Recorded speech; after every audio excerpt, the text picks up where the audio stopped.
Hey,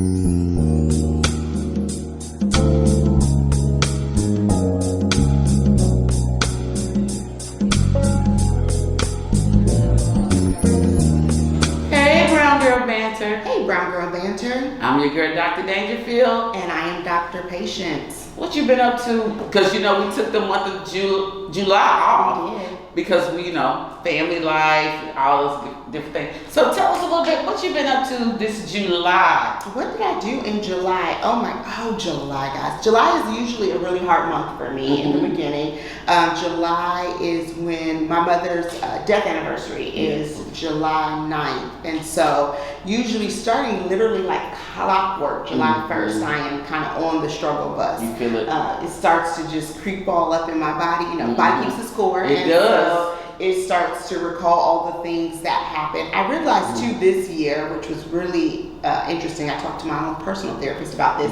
Is starting July 1st, I started going through text messages. It's like life. Okay. But not like old text messages from her, like text messages leading up to the event, right? Okay. I remember we did a lot of scrambling at that time, and so I don't know why I do that, and so I'm working through that, guys. Okay. Go to therapy to deal with that, but. So that I lost a really dear friend as well. So then I was kind of processing a lot of grief during July. Yeah. So the fact that we took it off is At the such a beginning, blessing. It's like God yeah. knew I was going to need this Most space and definitely, time. we knowing things that we don't know. Exactly for that. But then the end of the month gets exciting because Lennox, my last one, turned 2. That little, I know y'all, he is 2. Oh He my turned. goodness, it doesn't seem like It doesn't. Then it's like my father-in-law's birthday, my sister's birthday. Okay. So a lot of great things happen at the end of the month. So, I start kind of, but by the end of the month, I start to pick up and everything. And Lennox was fully aware it was his birthday. And so okay, because he's getting at that age where it's like he realizes that it's something different about that day. So he was, and he's like, I too now, Mama, I too. Yes, you are too, poo-poo. So it turned out to be a great month. And the break was necessary. We appreciate y'all for your patience with that. And so it was good. How about you? Well, I guess we could say July was the month of weddings and concerts. So and we'll talk a little bit about that. But being able to witness, so people are still getting married. People are still getting married. Because some people do people still get married? Yeah. And beautiful ceremonies on each side. But then July is also one of those months for me. It's because both of my parents' birthdays are in the same week. Wow. So my dad's birthday is July 17th and my mom's birthday is July 21st. So, this year was Monday and Friday.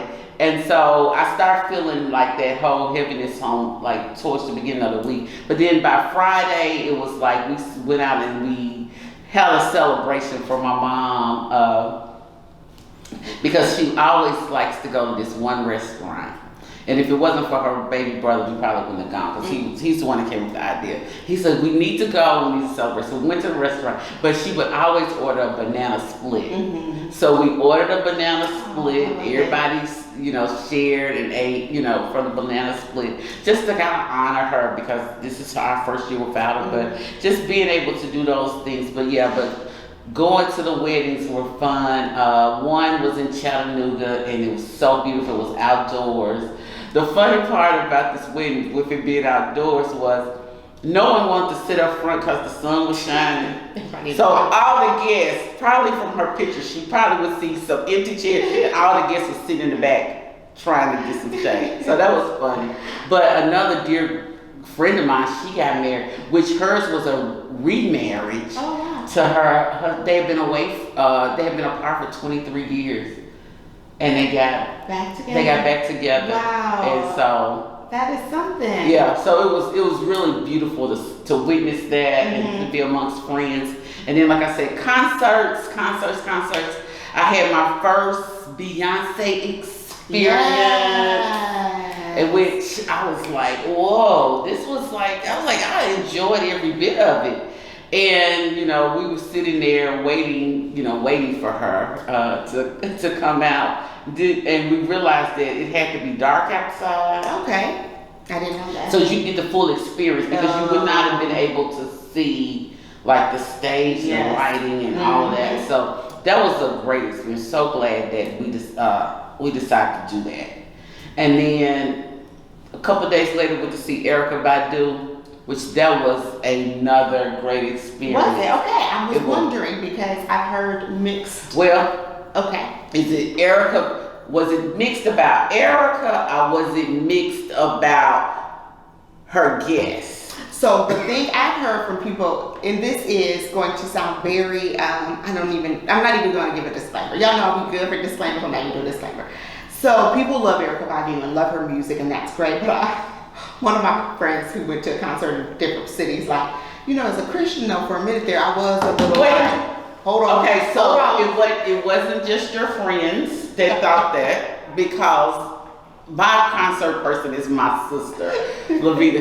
We go to concerts together all the time. So one part in the concert, she turns around and looks at me. She says, "Are we supposed to be here?"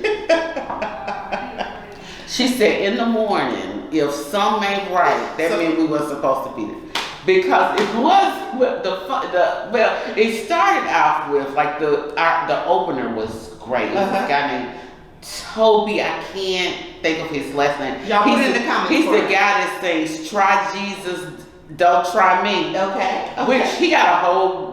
I was like, oh, I'm a fan, because not only was his presentation was really good, but his background singers, they were. Because one time this is funny. We thought we were going to church. Okay. That was like the irony. the vibe for that. And then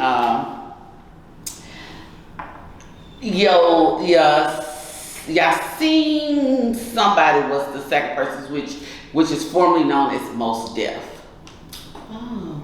Now that was interesting. Okay. Because we were like, oh, we shouldn't look at the screen. We probably don't need to be paying attention to what he's doing, because this might not be good. They might be casting spells. My spiritual self was like, get your girl. You might want to leave. You might want to leave, because this might not be where you're supposed to be at. But then Erykah Badu came on, and y'all know she's different, but her message is around love and peace. So it was like, oh, okay. So at one time, Lavita, she looked at me. She said, "We supposed to? Do we need to leave now?" I was like, "Well, we done sat through that other stuff when we wouldn't look at the screen."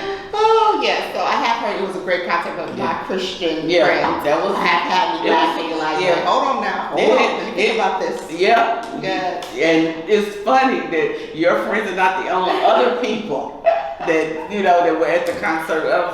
They were like, well, I was questioning. A couple times, should I stay or should I leave? What have we got ourselves into? Oh goodness. I was like, so I'm glad at least you had a good time. Speaking of concerts, I mean, did anybody throw anything at anybody? No. Or a shoe, a phone, some water, anything? But I think the two people that I went to see, that if somebody had thrown something, one most definitely, if you had been at the Beyonce concert and threw something, that whole beehive would have taken you out. Yes. You would have just lost your life sitting there. And Erykah Badu, she might be love and zen, but yeah, she seemed but like she got some stuff in her. Yeah. She probably would have jumped off the stage and probably got the fight. Yeah.